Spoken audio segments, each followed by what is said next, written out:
ایک بند یا ڈیم اس رکاوٹ کو کہتے ہیں جو بہتے پانی یا زیر زمین پانی کو جمع کرنے کے لیے بنا ہو۔ عموماً ڈیموں کا بنیادی مقصد پانی کے بہاؤ کو روکنا ہوتا ہے۔ آج ہم ایک ایسے ڈیم پر بات کرنے والے ہیں جو کولڈ وار کا حصہ بنا اور عرب یا افریقہ میں ایک مقام حاصل کیا۔ اسوان ڈیم مصر کے شہر اسوان کے قریب دریائے نیل پر قائم ایک عظیم بند ہے۔ دراصل یہ دو ڈیم ہیں جن میں سے ایک جدید اور ایک قدیم ہے۔ جدید ڈیم کو عربی میں ارصد الاعلیٰ جبکہ انگریزی میں اسوان ہائی ڈیم کہتے ہیں۔ قدیم ڈیم کو اسوان لو ڈیم کہا جاتا ہے۔ اسوان لو ڈیم کی تعمیر برطانوی دور میں ہوئی جو 1899 میں شروع ہو کر 1902 میں مکمل ہوئی۔ اس منصوبے کو سر ولیم ولکوکس کی طرف سے ڈیزائن کیا گیا تھا۔ یہ 1900 میٹر طویل اور 54 میٹر بلند تھا۔ 1907 سے 1912 اور 1929 سے 1933 کے درمیان 2 مراحل میں ڈیم کی بلندی میں اضافہ کیا گیا۔ جب ایک مرتبہ پھر سے ڈیم میں پانی زیادہ ہو گیا تو اس دفعہ تیسری مرتبہ ڈیم کو بلند کرنے کے بجائے نئے ڈیم کی تعمیر کا منصوبہ بنایا گیا۔ اسے قدیم ڈیم سے 6 کلومیٹر دور تعمیر کیا گیا۔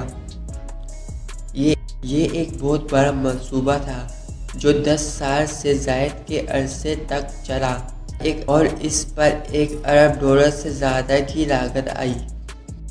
اسوان ڈیم دریائے نیل کے بہاؤ کو کنٹرول کرتا ہے اور دریائے نیل کے دونوں طرف رہنے والے لوگوں کو سیلاب اور خشک سالی سے بچاتا ہے۔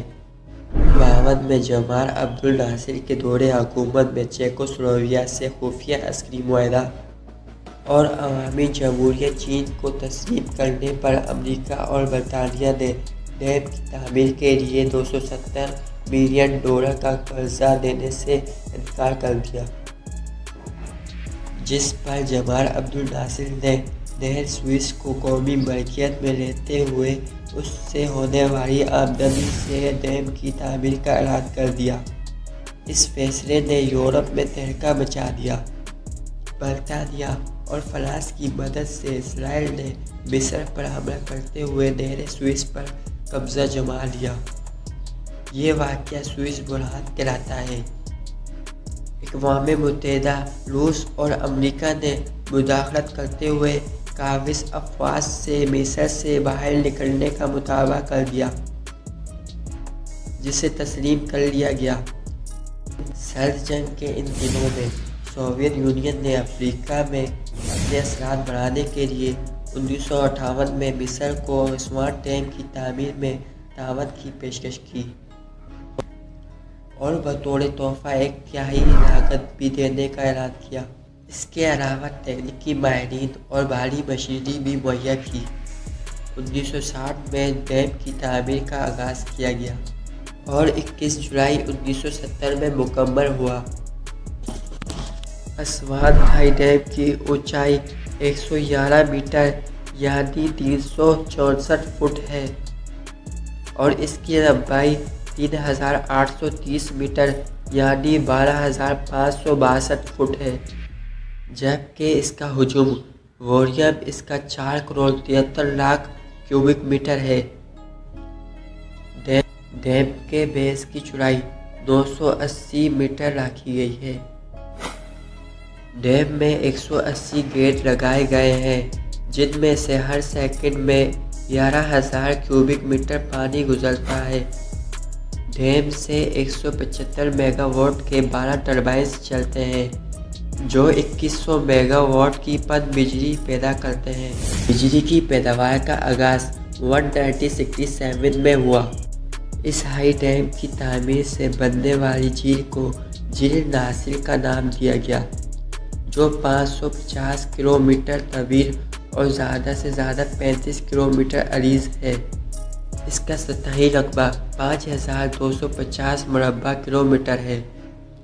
ڈیم کی تعمیر کے بعد کئی ایسے قدیم آثار جھیل ناصر میں موجود تھے جو ڈیم میں پانی جمع ہونے کی وجہ سے قدیم اثرات ڈوب سکتے تھے، جس میں ابو سمبر کے قدیم مصری مندر کی منتقلی کی ضرورت پیش آئی جو دوسری صورت میں ڈوب چکا ہوتا۔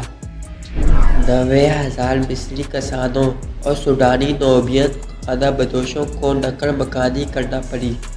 50,000 مصریوں کو اسوان شہر کے شمال میں 50 کلومیٹر دور وادی قوم امبو میں پہنچا دیا گیا اور زیادہ تر سوڈانیوں کو سوڈان کے ہاشم الکرب کے آس پاس آباد کیا گیا۔ تو دوستوں، کیسی لگی ہماری یہ دلچسپ اور معلوماتی ویڈیو؟ اب تک کے لیے اتنا ہی۔ اللہ حافظ۔